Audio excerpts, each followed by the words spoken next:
Welcome to Team Talk. Collingwood make two changes to the team. Let's get into it. Collingwood take on the Eagles on Saturday night, and there's only two changes, right? But I thought there was going to be a little bit more, just based on the things that I was seeing on training. And if you watch my training video, I said Hal wasn't really with the main six; he was on the other end, and I just thought maybe they were going to do a little bit more shuffling. But it looks like that the Pies just want to come out here with a pretty much full team and just absolutely give everything they can to the Eagles, and they're not treating this as a let's rest six players. So it's really weird because I guess it's not that weird, but resting four players against Fremantle because of the 5-day turnaround, and then the travel, and then you go up against the Eagles now. Um, and we've just come off the bye a couple of weeks ago, or pretty much last week, right? And we don't rest any sort of players, and I understand that. I get that. You want to get those runs into their legs. You got a big game against Carlton next week, so you want to make sure everyone's fit, firing, and ready to go. But I did think that this might have been one of those games that they had earmarked a while ago to say, okay, Jeremy Howe and Tim Membry, this is the week where we're going to give you guys just a break, right? And maybe that might have happened if Frampton and Mercurial, we didn't get these injuries. We're not really going to know. But enough of me yapping. We've made two awesome changes, to be honest. Now we've got the double Charlies in. One Charlie in the forward line, one Charlie in the back line. The thing I love about Charlie West coming in is that he's named on the field as our full forward, flanked by McStay and Myercheck and Membry up front. That is a four tall forward line. I was saying, with Brody and even just talking to fans at training and in comments, we can't play the Triple M's and Charlie West and Darcy Cameron would be too tall. They're playing them. They're absolutely playing them, and I guess I can see why. I think they want to just find out, can these tools work in the future if we need them in a finals, if we need Dan McStay to do most of the rucking to help Darcy Cameron out, because I assume that's probably what's going to happen, especially with Billy Frampton out injured. Darcy Cameron might have to trail back into the back line a little bit more to take more of those intercept marks. I know he's going to do that anyway because that's what he does, but maybe they're going to try him more in the defensive 50 a little bit and have McStay ruck forward of centre a little bit more than he would usually ruck. So it will be an interesting setup. I don't remember us. Oh, I guess we have been this tall when we've had Darcy Cameron and Mason Cox in the side, but then Tim Membry. But then I'm pretty sure with Tim Membry, I think he might be as tall as Jordan DeGoey. And when I edit this, I'm going to check them out. I'm going to put their heights here, DeGoey, and Tim Membry's height here. So I'm pretty sure off memory that they're same height. So you wouldn't call Jordan DeGoey tall, like a tall forward. You'd call him tall. I'd call anyone tall, to be honest. But you wouldn't call him a tall forward. So Membry isn't really. Yeah, that's just interesting. Just interesting to see how this works. Marvel, dry ground, obviously. No wind. So these guys are going to get the best look at it, and we could see Charlie West kick 4 on debut, right? But I am just so bloody excited to see how Charlie West goes. You can't wipe this smile off my face. I'm a big, big, big believer in Chaz West, CW. And pick 50. He's learning from some of the best, and premiership forwards and just really, really, really good leaders around the ground. It's gonna be absolutely insane. On the other end of the spectrum, Charlie Dean. Charlie Dean has had a career best season in the VFL, right? He has been doing everything right, and for him not to be able to get a look in because we're playing so well, because the defense is holding up so well, because Billy Frampton is doing his job so well, he's just opportunities just fall by the wayside because we can't just bring him in because everyone else is playing well. But now he's licking his lips that he gets the opportunity to show what he can do for at least a few weeks, right? It's almost like when Reef came in, Billy Frampton and Charlie Dean weren't in the picture at all.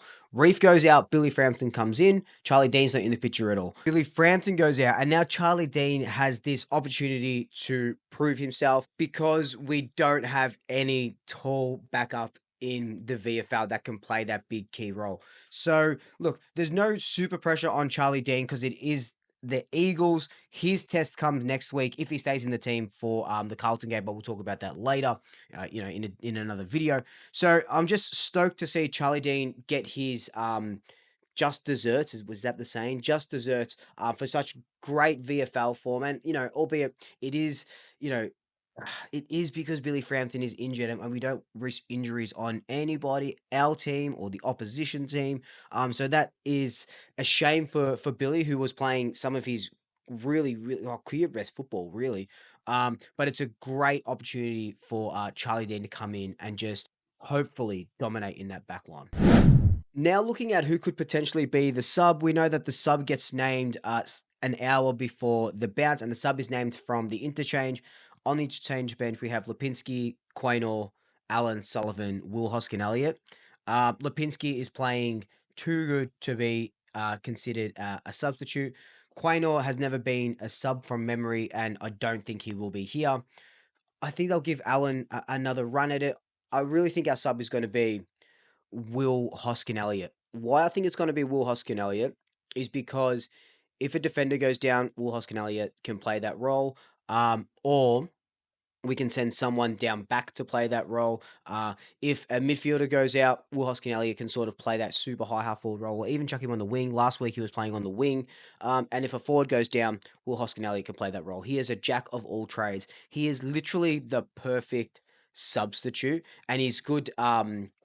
He's good currency for either one of those, if any one of those lines go down. So I'm actually really, really liking this team. Spewing that Braden Maynard isn't playing, that lingering foot issue from what could have been, yeah, I can probably play next week, to no, 2 weeks, to oh no, oh no, oh no. So hopefully they're sort of only keeping him out because of the concrete hard ground of Marvel. And when we play at the MCG, that nice soft MCG turf, he's going to be a-okay. Because I would love to see Maynard. I'd rather Maynard play against Carlton than see him play against the Eagles.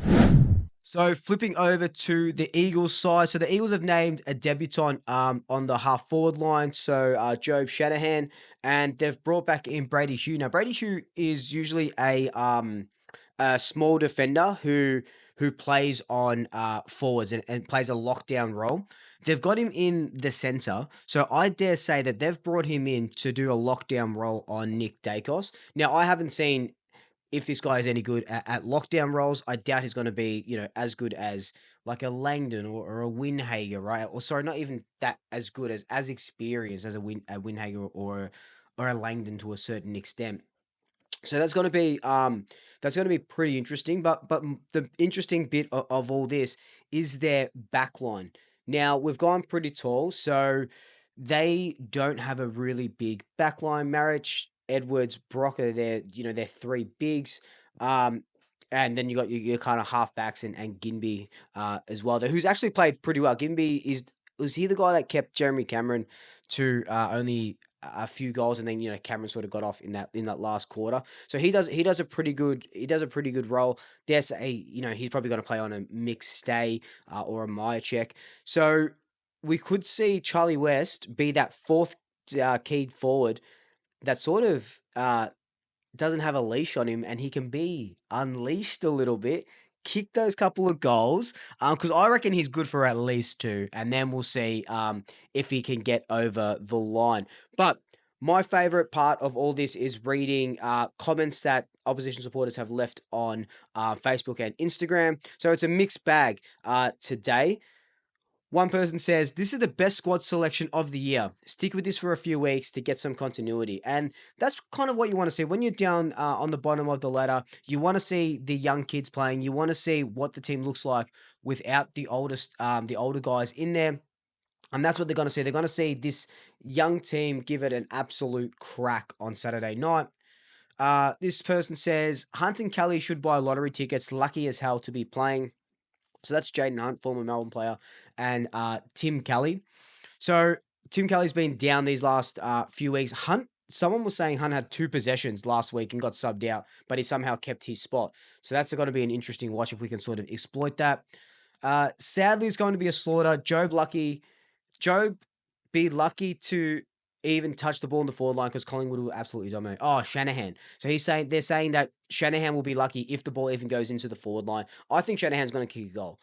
There's going to be 2 debutants. They're both forwards and they're both going to kick a goal on debut. I hate that this team looks good on paper, but we all know it's going to be a thunderclapping.